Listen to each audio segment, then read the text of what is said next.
مولانا طارق جمیل صاحب ہیں ہمارے ساتھ آج بھی، میں بہت شکر گزار ہوں. ہم نے پہلے دن امام علی مقام اور رسول اللہ کی محبت اس عنوان سے بات کی. کل 9 محرم کو ہم نے مولانا صاحب سے گزارش کی کہ شجرہ نسب امام علی مقام کا، حسین ابن علی اور پھر وہاں سے لے کے حضرت آدم تک، اس پر بات کی. مولانا صاحب نے بتایا آج 10 محرم الحرام ہے، آج تو شہادت کا دن ہے، تو آج ہم کیا کوئی اور بات کریں. تو آج اس عنوان سے شہادت اور بعد از شہادت کے واقعات بات کرتے ہیں. مولانا صاحب بہت شکریہ وقت دینے کا. مولانا صاحب کل ہم نے شب عاشور جو ہمارا جو قصے کا سیگمنٹ ہوتا ہے اس میں ہم نے انصار امام حسین کے ساتھیوں کی شہادت پر پورا ایک واقعہ کیا، کربلا کی ماؤں پر بھی ایک واقعہ کیا. تو ساتھیوں کی شہادت کا ہم نے کل واقعہ کیا، اور پھر ہم نے یہ سنا ہے علماء کرام سے کہ جب اہل بیت کی شہادت کی یا اپنے خاندان کی شہادتوں کی بات آئی تو امام علی مقام نے سب سے پہلے اپنے بیٹے کو قربان کیا، کڑی الجوان حضرت علی اکبر کو قربان کیا. وہ مقام آج بھی موجود ہے کربلا معلیٰ میں، مقام علی اکبر کہتے ہیں اسے. تو ابتداءً میں آج آپ سے گزارش کروں گا ہمیں اہل بیت کی شہادتوں کے بارے میں، اور یہ کہ امام علی مقام نے سب سے پہلے اپنے بیٹے کو قربان کیا، آپ اس بارے میں کہیے گا.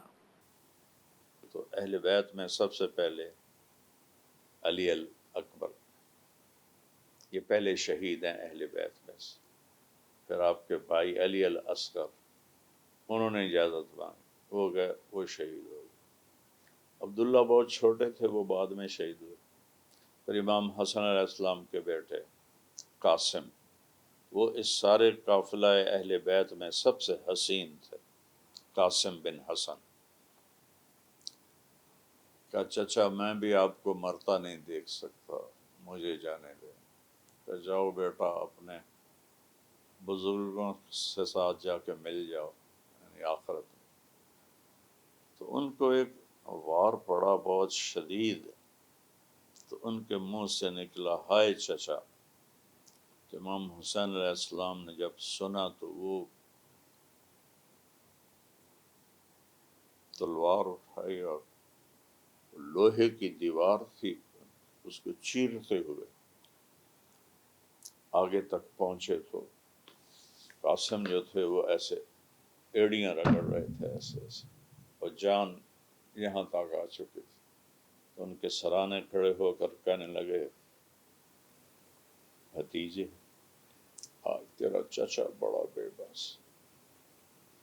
اور مولانا صاحب اگر آپ سے پوچھوں، ظاہر کربلا کی ہر شہادت ہی ایک اپنے اندر ایک موت سوز رکھتی ہے. آپ کو سب سے غمناک شہادت کس کی لگتی ہے؟ اور یا اگر میں یہ پوچھوں، یہ کہنا کہ آپ نے علماء کرام سے سنا کہ ایک شہادت ایسی تھی عباس علمدار کی، جس کے بعد کربلا وہ نہ رہی. یعنی پہلے کہتے تھے ابھی دور کربلا ہے عباس جو زندہ ہے، محفوظ قافلہ ہے عباس جو زندہ ہے. جب حضرت عباس نہیں رہے پھر چیزیں مختلف ہو گئیں. پھر بیویوں کو جو خیموں میں موجود تھیں ان کو لگا کہ ہمارا آسرا چلا گیا. آپ شہادت حضرت عباس علمدار، آپ شہادت قمر بنی ہاشم کے بارے میں ہمیں بتائیے گا. سب سے دردناک شہادت تھی حضرت عباس کی. بٹ آل رسول کے بچے پیاس سے رو رہے ہیں، آواز جا رہی، ان کے دلوں کو اللہ نے بھیڑیا بنا دیا. دنیا میں جتنے پھاڑ کھانے والے جانور ہیں ان میں سب سے خوفناک بھیڑیا ہے، شیر سے بھی خوفناک ہے بھیڑیا.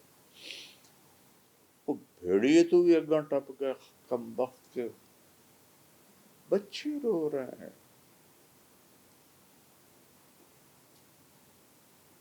وہ کسی اور کے نہیں، میری نبی کی نسل کے بچے رو رہے ہیں. کوئی ترس نہیں. حضرت عباس صفوں کو چیر کے پھر پہنچے فرات میں، مشکیزہ بھرا، کندھے پہ لٹکایا. قریب آیا تو ان کو کوفیوں نے گھیر لیا اور وہ مشکیزے والا ہاتھ کاٹ دیا. تو انہوں نے اس ہاتھ میں لے لی، انہیں وہ بھی کاٹ دیا. انہوں نے ایسے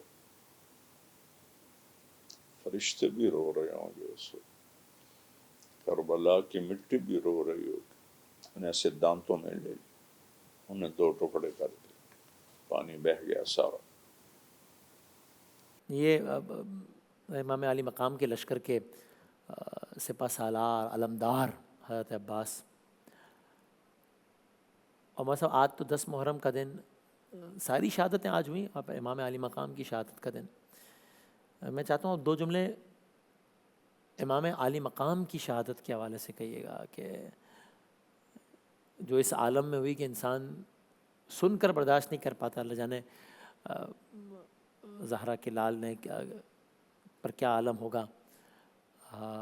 آپ مثلا 2 جملے امام علی مقام امام حسین کی شہادت کے حوالے سے کہیے گا۔ 9 تاریخ کو انہوں نے حملے کا ارادہ کیا تو پیغام بھیجا کہ آج رات سوچنے کا موقع دو، کل بتاؤں گا۔ وہ سارے خوش ہو گئے، بھی ڈر گیا ہے کل بیعت کر لے گا، تنہا رہ گئے۔ شمر نے کہا کہ قتل کرو اس کو، آپ کھڑے ہو گئے، جو قریب آئے وہ اس کے ہاتھ کانپنے لگے، وہ پیچھے ہٹ گئے۔ کئی لوگ آگے آئے، وہ ایک دم روب چھا جائے، پیچھے ہٹ گئے۔ ایک حدیث یاد آ گئی، جب لشکر آمنے سامنے ہوئے اور آپ نے شمر کو دیکھا، کہا صدق اللہ و رسول، سچ کہا اللہ اس کے رسول۔ ساتھی نے پوچھا کیا؟ کہا میں نے اپنے نبی سے سنا تھا کہ میں دیکھ رہا ہوں ایک کالا اور سفید کتا میری اولاد کا خون پی رہا ہے۔ تو شمر کالے رنگ کا تھا اور اسے پھل بہری ہو گئی تھی، برس وہ کالا چٹا ہو گیا تھا۔ کہا یہ ہے آل رسول کا خون پینے والا۔ اسے تھوڑا پہلے جاؤں، ایک واقعہ بہت اہم بیچ میں نکل جائے۔ جب سورج ڈھلا تو نماز کا وقت داخل ہو گیا، تو آپ نے حضرت زہیر کو بلایا، جو رائٹ سائڈ کے تھے نا قائد، زہیر شرط، وہ آئے، فرمایا یہ شمر سے کہو تھوڑی دیر رک جائے، مجھے نماز پڑھ۔ اللہ، اس موقع پہ تیروں کی سنسناہٹ، نیزوں کی کھڑکھڑاہٹ، تلواروں کی جھنکار، زخمیوں کی آہ و بکار پکار، اور کہہ رہے ہیں نماز پڑھ۔ نقش توحید کا ہر دل پہ بٹھایا ہم نے، زیر خنجر بھی یہ پیغام سنایا ہم نے۔ میرے رب کی قسم، وہ ہادی ہیں، ہدایت کا ذریعہ بن کر آئے۔ تو نماز اس لیے نہیں چھوڑی کہ امت نماز کو ہلکا نہ لے لے، کہ یہ سر دیتے ہوئے بھی سجدہ کرنا۔ جمعرات کو تو خواب آ گیا، اللہ کے نبی نے فرمایا میں آپ کو لینے آ چکا ہوں، جنت کی سرداری دودھ پیتے مل گئی۔ تو پھر نماز اس مشکل وقت، اللہ ہوگا، اور 15-20 تو شہید ہی ہو چکے تھے صبح سے جو جنگ شروع تھی۔ اندازہ کہیں پڑھا تو نہیں، لیکن اندازہ کر رہا ہوں۔ تو زہیر شمر کے پاس گئے کہ تھوڑی دیر جنگ روکو، نماز پڑھنی ہے، امام حسین فرما رہا۔ کہنے لگا جاؤ جاؤ، پڑھو یا نہ پڑھو، ہماری تلوار نہیں رکے گی۔ تو ان میں ایک کوفی تھا حسین بن نمیر، حسین سواد کے ساتھ، سین کے ساتھ، حسین بن نمیر۔ کہنے لگا تمہاری تو ویسے ہی نماز نہیں ہوتی۔ کہنے لگا اللہ خلانت ہے، اہل بیت کی نہیں ہوتی اور تمہاری ہوتی ہے۔ تو انہوں نے واپس آ کر کہا جی وہ تو نماز کی اجازت نہیں دیتی۔ تو پوری امت کو پیغام، ہم نے کہا پھر نماز نہیں چھوٹے۔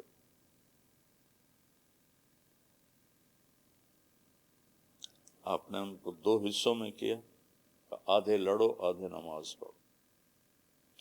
انہوں نے نماز پڑھی، آدھوں نے جنگ کی۔ جب وہ فارغ 2 رکعت ہی پڑھنی تھی، واپس آئے تو کہا اب تم جنگ کرو اور یہ نماز پڑھو۔ تو انہوں نے نماز پڑھی اور یہ پیغام دیا کہ نماز نہیں چھوٹ سکتی۔ وہ شہید ہو گئے تھے، بس کر دو سب، پھر ایک حسین کا نہیں کاٹا، سب کے کاٹ دیا۔ اس معصوم عبداللہ کا سر بھی کاٹ، اور پھر خولہ بن یزید کو اس نے وہ سر پکڑایا. وہ جا کر عمر بن سعد کے سامنے کہنے لگا میرے خیمے کو سونے سے بھر دو، میں نے حسین کا سر کاٹ دیا. عمر بن سعد نے کہا سارے سر نیزوں پہ لٹکا دو.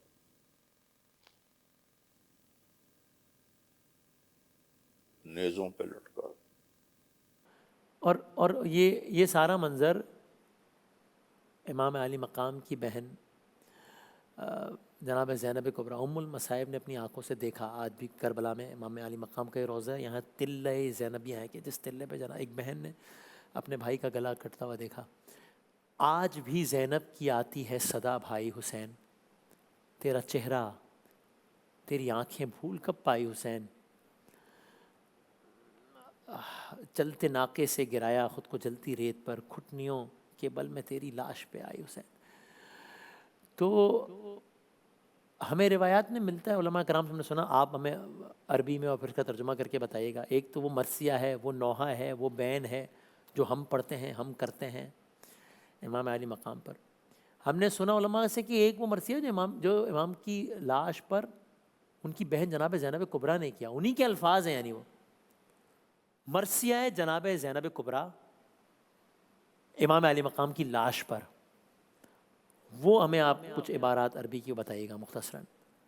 اہل بیت کے خواتین خیمے لوٹ لی،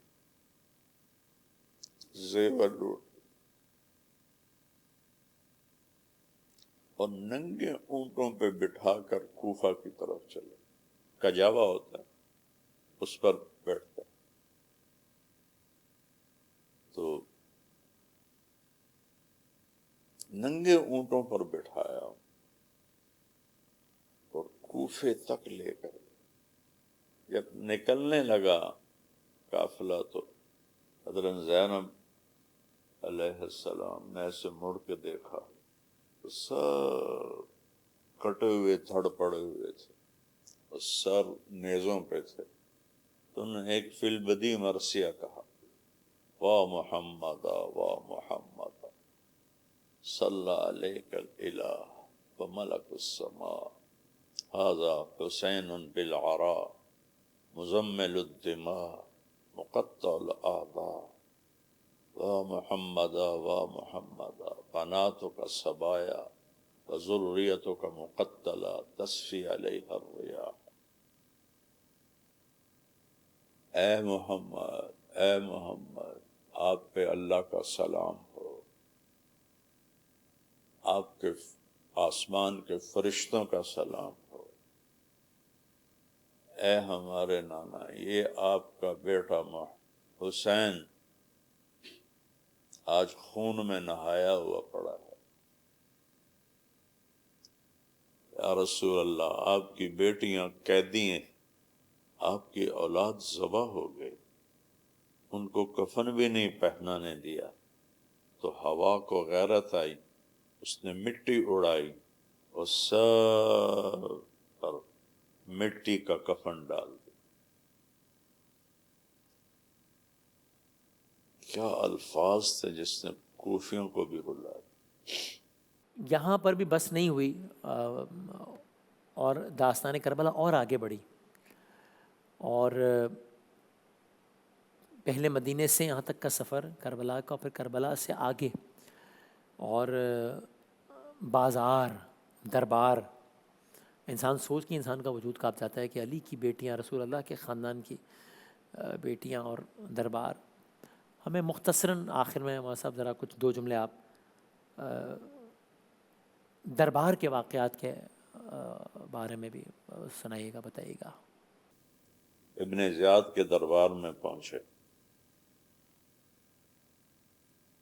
تو سر سامنے رکھا گیا تو اس نے ایسے چھڑی یہاں مار.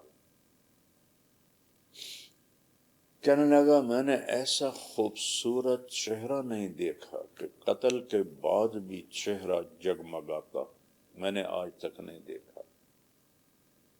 جب چھڑی ماری تو ابو برزہ اسلمی ایک صحابی ہیں، وہ کھڑے ہو گئے، وہ رونے لگے، کہا ابن زیاد یہاں چھڑی نہ مار، میں نے ان ہونٹوں پہ اپنے نبی کے ہونٹوں کو لگتے ہوئے دیکھا۔ وہ سر اٹھا کے دمشق بھیجے، اندازہ لگاؤ ان کے ظلم و ستم کہ حضرت حسین کا سر دمشق بھیجا، سینکڑوں میل کا سفر، اور ساتھ اہل بیت کی مستورات۔ ابن زیاد امام زین العابدین کو بھی قتل کرنے لگا، تو حضرت زینب نے دہائی دی، جس پر اس کا ہاتھ رک گیا، اور اس سے حضرت امام حسین کی نسل چلی، ورنہ وہ شہید کر دیتے تو پھر نسل ہی ختم تھی۔ یزید کے دربار میں پہنچے تو کہنے لگا اس کا وہ چھڑی منگوا کے نا اس نے ایسے منہ پہ ماری، تو زید بن ارکم رضی اللہ عنہ وہاں محفل میں تھے، انہوں نے فرمایا کہ یہ چھڑی ہٹا لے، میں نے یہاں نبی کے ہونٹوں کو لگتے دیکھا ہوا۔ پھر ان کو واپس بھیجا 3 دن کے بعد، یہ سارا قافلہ پھر کربلا پہنچا، اور وہاں حضرت زینب نے جو مرثیے کہے ہیں وہ جگر پاڑ دیتے ہیں، جگر، سب کا رونا دھونا آہو بکا۔ جزاک اللہ، جزاک اللہ، بہت نوازش، بہت شکریہ مولانا طارق جمیل صاحب، آپ نے تینوں دن 8، 9 اور آج 10 محرم الحرام کا ہمارے لیے وقت نکالا۔ آپ نے امام علی مقام سے اپنی عقیدت ہمیں بتائی، آپ نے اپنے ذاتی واقعات بھی بتایا کہ آپ اپنے بچپن میں آپ نے کس طریقے سے اپنے والد کو امام علی مقام پر گریا کرتے اور دشمنان امام پر لعنت کرتے دیکھا، اور سارا آپ نے تمام تجربے سب شیئر کیے۔ بہت شکریہ ان تینوں دنوں میں ہمارے ساتھ رہنے کا، بہت نوازش۔ ایک بریک کے بعد ناظرین دوبارہ حاضر ہوتے ہیں۔